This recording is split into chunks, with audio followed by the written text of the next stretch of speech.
मारल्या थापाभारी केला महाराष्ट्र कर्जबाजारी असं म्हणत उद्धव ठाकरे यांनी राज्य सरकारच्या अर्थसंकल्पावर टीका केली। गेल्या 10 वर्षातला सर्वात बोगस अर्थसंकल्प असून लाडक्या कॉन्ट्रॅक्टरसाठीचा हा अर्थसंकल्प असल्याचं उद्धव ठाकरे म्हणाले।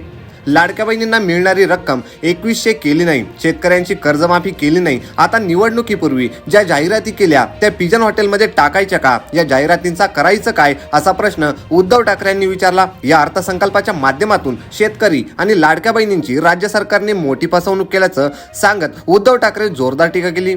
लाडकी बहीण नाही तर लाडका कॉन्ट्रॅक्टर ही त्यांची योजना आहे, त्यांनी हा अर्थसंकल्प खाल्ला आहे अशी टीका उद्धव ठाकरे यांनी केली। ते म्हणाले की आचार्य ठाकरे यांची आता आठवण आली। ते म्हणाले असते मागील 10,000 वर्षात इतका बोगस अर्थसंकल्प पाहिला नाही। लाडक्या बहिणीला 2100 रुपये मिळाले का? शेतकऱ्यांची कर्जमाफी केली का? मी जशी कर्जमाफी केली होती ती तुम्ही करणार का असं विचारलं होतं, पण ती फडणवीस यांनी त्यावर काहीही केलं नाही। ते म्हणाले होते की कामांना स्थगिती द्यायला उद्धव ठाकरे आहे का? तुम्ही उद्धव ठाकरे होऊ शकत नाही। मी काल सुद्धा म्हणालो होतो निवडणुकीपूर्वी ज्या 10 घोषणा केल्या होत्या त्यातल्या किती घोषणा पूर्ण केल्या? कॉन्ट्रॅक्टरसाठी खूप काही आहे। या अर्थसंकल्पात 64,000 कोटी रुपयांचे प्रकल्प मुंबईत आहेत।